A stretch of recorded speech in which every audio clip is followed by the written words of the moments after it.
Mes chers amis de Café Évangile, et pourquoi aussi ne jugez-vous pas par vous-même ce qui est juste? Ainsi, quand tu vas avec ton adversaire devant le magistrat, pendant que tu es en chemin, mets tout en œuvre pour t'arranger avec lui afin d'éviter qu'il ne te traîne devant le juge, que le juge ne te livre à l'huissier et que l'huissier ne te jette en prison. Je te le dis, tu n'en sortiras pas avant d'avoir payé jusqu'au dernier centime.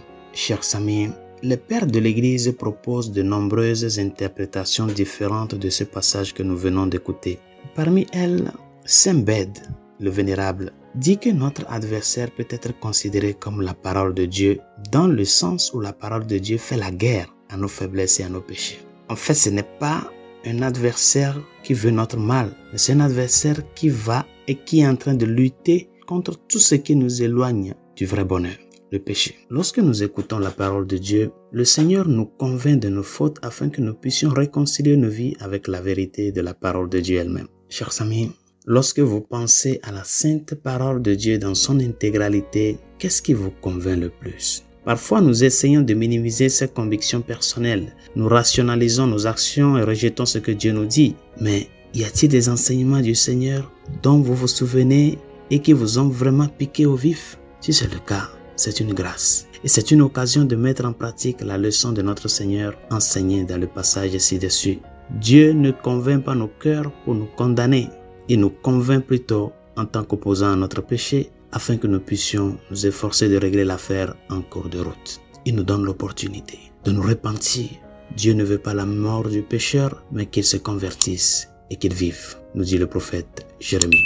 La conscience est un don merveilleux de notre Seigneur et peut être comparé au passage ci-dessus. C'est une sorte de salle d'audience où le Seigneur souhaite ne pas avoir à nous infliger de punition. Au lieu de cela, il souhaite que nous nous engagions dans sa sainte parole, que nous embrassions sa sainte volonté avec joie, que nous écoutions ce qu'il dit et que nous réglions notre péché en nous repentant immédiatement.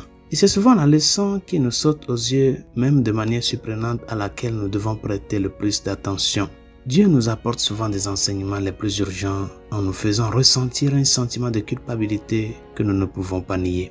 Si nous écoutons ces convictions, nous n'aurons pas besoin de nous présenter devant le juge. Mais si nous ne le faisons pas, si nous enterrons ces convictions, si nous les minimisons et si nous les ignorons, alors le Seigneur jugera nécessaire de ne pas nous lâcher. Nous commencerons à faire l'expérience de son jugement et nous verrons les effets de notre éloignement de ses bonnes grâces. Et à la fin, si nous ne nous repentons pas des péchés les plus graves de notre vie, nous devrons même répondre des plus petits péchés. Nous devrons payer jusqu'au dernier centime. Résolution de ce jour. Chaque jour, le Seigneur te donne l'opportunité de reconnaître tes erreurs, de te repentir, de demander pardon et de faire le chemin de la conversion, spécialement à travers le sacrement de la réconciliation. Ne laisse pas outre cette occasion qu'il te donne, parce qu'aujourd'hui, c'est le jour du salut. Aujourd'hui, c'est le jour de la réconciliation. Bonne journée. Dieu vous bénisse.